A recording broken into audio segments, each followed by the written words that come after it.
గుర్రం కోరిక. అనగనగా ఒక అడవిలో ఒక అందమైన అడవి గుర్రం ఉండేది. అది చాలా వేగంగా పరిగెత్తేది. దానికి స్వేచ్ఛగా బతకడం అంటే చాలా ఇష్టం. అయితే అదే అడవిలో ఒక అడవి పంది కూడా ఉండేది. ఆ పందికి గుర్రం అంటే అసూయ. గుర్రము ఎక్కడ పచ్చటి గడ్డి తింటుందో ఆ స్థలానికి వెళ్ళి గడ్డిని తొక్కేస్తూ బురద చల్లుతూ గుర్రాన్ని వేధించేది.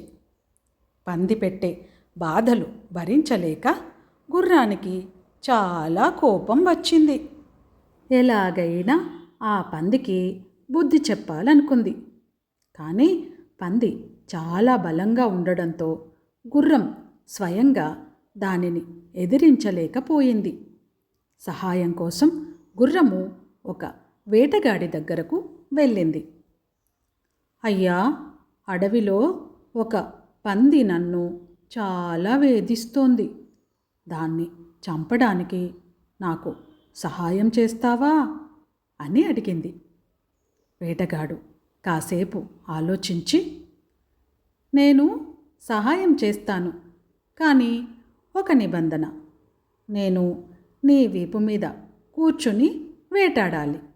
అలాగే నిన్ను నా అదుపులో ఉంచుకోవడానికి నీ నోట్లో కళ్ళెం పెట్టాలి అన్నాడు. పందిపై పగతో ఉన్న గుర్రము వెనక ముందు ఆలోచించకుండా వేటగాడి నిబంధనకు ఒప్పుకుంది. వేటగాడు గుర్రం వీపుపై ఎక్కి కళ్ళెం పట్టుకొని అడవికి వెళ్ళాడు. గుర్రం సహాయంతో పందిని సులభంగా వేటాడి చంపేశాడు. పంది చనిపోవడంతో గుర్రము చాలా సంతోషించింది. నా శత్రువు నశించాడు, చాలా కృతజ్ఞతలు వేటగాడా. ఇక నా నోట్లోని కళ్ళెం తీసేసి నన్ను స్వేచ్ఛగా వదిలేయి అంది. దానికి వేటగాడు గట్టిగా నవ్వి, హో పిచ్చి గుర్రమా, ఇంత మంచి గుర్రాన్ని, నా మాట వినేలా చేసే కళ్ళాన్ని నేనెందుకు వదులుకుంటాను?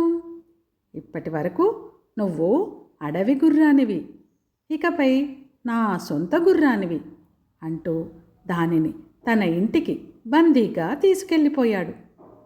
తాత్కాలిక పగ కోసం, చిన్న సమస్య కోసం తన అమూల్యమైన స్వేచ్ఛను కోల్పోయినందుకు గుర్రము జీవితాంతం ఏడుస్తూ గడిపింది.